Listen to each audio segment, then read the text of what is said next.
నయమాను అనే గొప్ప సైన్యాధికారికి యొర్దాను నదిలో జరిగిన అద్భుతం గురించిన ఒక చిన్న సారాంశమిది.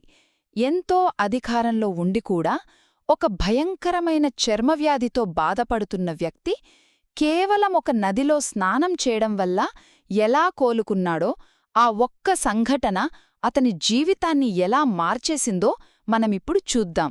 మొదటిగా, ప్రవక్త అయిన ఎలీషా వెళ్లి యొర్దాను నదిలో స్నానం చేయమని చెప్పినప్పుడు నయమానుకు ఎక్కడలేని కోపమొచ్చేస్తుంది. ఎందుకంటే అసలు మా సొంత దేశంలో ఇంతకంటే గొప్ప నదులు లేవా అని అతని అహంకారం అడ్డువస్తుందన్నమాట.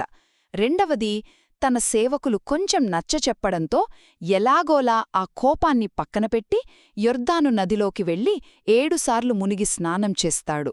అంతే, ఆశ్చర్యంగా అతను శరీరంపై ఉన్న పుండ్లన్నీ మాయమైపోయి తెల్లటి చర్మంతో అద్భుతంగా కోలుకుంటాడు.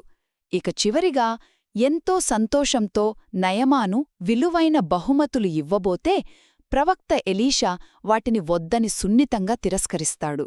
దీంతో ఈ స్వస్థత కేవలం దేవుని వల్లే జరిగిందని అర్థం చేసుకున్న నయమాను ఇకపై తన జీవితంలో ఆ దేవుణ్ణి మాత్రమే ఆరాధిస్తానని ఒక గట్టి నిర్ణయం తీసుకుంటాడు. ఒక్క మాటలో చెప్పాలంటే, దేవుడు కేవలం మన శారీరక వ్యాధుల్నే కాదు, మనలోని అహంకారంలాంటి చెడును కూడా పూర్తిగా తీసేసి ఒక స్వచ్ఛమైన హృదయాన్ని ఇవ్వగలడని ఈ కథ మనకు చాలా స్పష్టంగా చెప్తుంది.